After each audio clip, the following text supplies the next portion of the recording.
అమ్మ గౌరీదేవి రూపంలో మిమ్మల్ని అనుగ్రహిస్తుంది.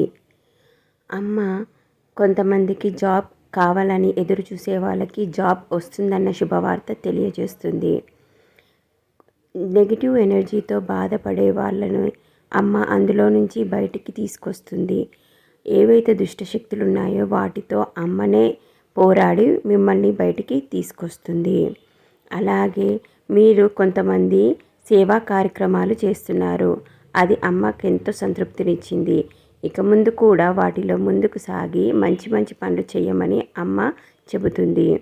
అలాగే పిల్లలు లేరని బాధపడే వాళ్ళకి బాధపడొద్దని చెప్తుంది. అమ్మ మిమ్మల్ని త్వరలోనే అనుగ్రహిస్తుంది. మీకు పిల్లలు కలుగుతారని అమ్మ చెబుతుంది. అలాగే కొంతమంది వచ్చేసి అనారోగ్యంతో బాధపడుతున్నారు.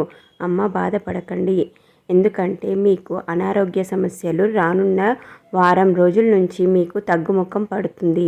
మీకున్న బాధలన్నీ తగ్గిపోయి జీవితంలో ఆనందాన్ని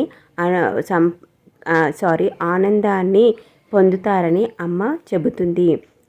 అమ్మ ఎప్పుడు తన బిడ్డలపై అనుగ్రహిస్తూనే అమ్మ యొక్క ఆశీర్వాదం మీకు లభిస్తుంది. ఈ ఛానల్ని సబ్స్క్రైబ్ చేసి వీడియోని లైక్ చేసి కామెంట్లో జై మాతాకి అనేసి రాయండి. అమ్మ యొక్క ఆశీస్సులు ఎల్లప్పుడూ మీపై ఉంటాయి. అలాగే ఎప్పుడూ భక్తి మార్గాన్ని వదలకండి. మంచి మార్గాన్ని ఎంచుకొని మంచి పనులు చేస్తూ ముందుకు సాగండి. మీకంతా మంచే జరుగుతుంది. విజయోస్తు.